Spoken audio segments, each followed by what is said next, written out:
ഞാൻ ഇന്ന് വളരെ ഗുരുതരമായിട്ടുള്ള ഒരു വിഷയത്തെ പറ്റി സംസാരിക്കാനാണ് വന്നിരിക്കുന്നത്. കേരളത്തിൽ നിറയെ തീവ്രവാദികളാണ് വന്ന് ഒളിച്ചു പാർക്കുന്നത് എന്ന് എന്നെ പലതവണ പറഞ്ഞിട്ട് ഇവിടെയുള്ള ആളുകൾക്കൊന്നും കൂസലില്ല. ഞാൻ നിങ്ങൾക്ക് ഒരു കമന്റ് വായിച്ചേപ്പിക്കാം. എങ്കിൽ അത്ര തന്നെ ഇതുമുള്ളൂ. ഇന്ത്യൻ സൈന്യം അങ്ങോട്ട് പോയി ചൊറിഞ്ഞു, തിരിച്ചണ്ണാക്കിൽ കിട്ടി, ആഘോഷിക്കും. ഇന്ത്യൻ സൈന്യം കാശ്മീരിൽ ഇന്ന് വരെ ആരെയും കൊന്നിട്ടില്ലേ?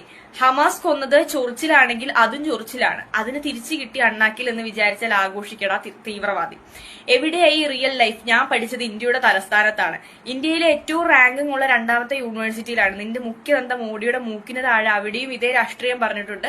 എന്നിട്ടൊന്നും ചെയ്യാൻ പറ്റിയിട്ടില്ല അവർക്ക്. ഇനി നിന്റെ വീട്ടിൽ വന്നാണോ പറയേണ്ടത്? ഇതാണോ രാഷ്ട്രീയം? ഇന്ത്യയിൽ ഏത് രാഷ്ട്രീയ പാർട്ടിയാണ് ഇങ്ങനെയൊക്കെ ചിന്തിക്കുന്നത്? ഇത് രാഷ്ട്രീയമാണെന്ന് ഇവൻ ആരാ പറഞ്ഞു കൊടുത്തത്? അതായത് നമ്മുടെ ഇന്ത്യയിൽ വന്ന് നമ്മുടെ ഇന്ത്യയിലെ പാവപ്പെട്ട ജനങ്ങളെ കൊന്നിട്ടുള്ള പാകിസ്ഥാൻ തീവ്രവാദികളെ സപ്പോർട്ട് ചെയ്ത് ഇത്രയും പബ്ലിക് ആയിട്ട് ഇത്രയും കോൺഫിഡൻസ് ആയിട്ടാണ് ഇവൻ വന്നിട്ട് പബ്ലിക് കമന്റ് ഇടുന്നത്. ഇന്ത്യൻ സൈന്യം എന്ത് വേണമെങ്കിലും കൊല്ലട്ടെ, തിരിച്ച് നിരപരാധികളെ കൊല്ലാൻ തീവ്രവാദികൾക്ക് പാകിസ്ഥാനും അവകാശമുണ്ട്. 5000 പേർ കൊല്ലപ്പെട്ട സംഭവം ചീൾ 26മായി ബാലൻസ് ആവണമെങ്കിൽ അത് ഷാഗിയിലെ പ്ലൂട്ടോണിയം തുലാസായിരിക്കും. എന്ത് രീതിയിലാണ് ഇവനൊക്കെ ചിന്തിച്ചു വെച്ചിരിക്കുന്നത് എനിക്ക് മനസ്സിലാവണില്ല. ഓക്കെ, ഇവന്റെ ഒക്കെ രക്തത്തിലുള്ളതാണ് ഈ ഒരു സാധനം. അതിപ്പോ ആർക്കും പറഞ്ഞു മാറ്റാനോ ഒന്നിനും പറ്റില്ല.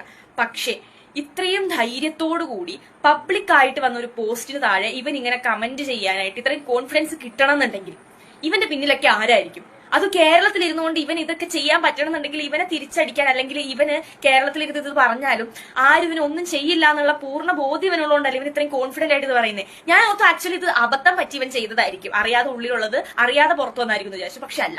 ഇതിനെ റിയാക്ട് ചെയ്ത ഒരു ഇൻഫ്ലുവൻസർ ഇൻസ്റ്റാഗ്രാമിൽ ഒരു വീഡിയോ ഇട്ടിട്ടുണ്ടായിരുന്നു. ആ വീഡിയോയുടെ താഴെയും ഇവൻ വന്ന് ഇതേ കാര്യങ്ങൾ ഒരടി ഇവൻ പറഞ്ഞ ഒരു കാര്യത്തിൽ നിന്ന് ഒരടി അങ്ങോട്ടോ ഇങ്ങോട്ടോ ഇവൻ മാറണില്ല. വീണ്ടും അതേ കോൺഫിഡൻസോട് കൂടി ആ വീഡിയോയ്ക്ക് താഴെ പബ്ലിക് ആയിട്ട് ഇവൻ ഇതേ കാര്യം വന്ന് കമന്റ് ചെയ്യാണ്.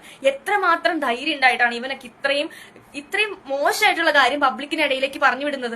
സത്യം പറഞ്ഞ് ഇവനെയൊക്കെ കൈ കിട്ടി കഴിഞ്ഞിട്ടുണ്ടെങ്കിൽ വെറുതെ പോലീസിനൊന്നും വിട്ടുകൊടുക്കരുത്. എന്തിനാണ് വെറുതെ നമ്മുടെ ടാക്സ് അടയ്ക്കുന്ന പൈസ കൊണ്ട് ജയിലിൽ കിടന്ന് ഇവനൊക്കെ പുട്ടടിക്കാൻ വേണ്ടിയിട്ട് നമ്മൾ ഇവന് കാശ് കൊടുക്കുന്നത്?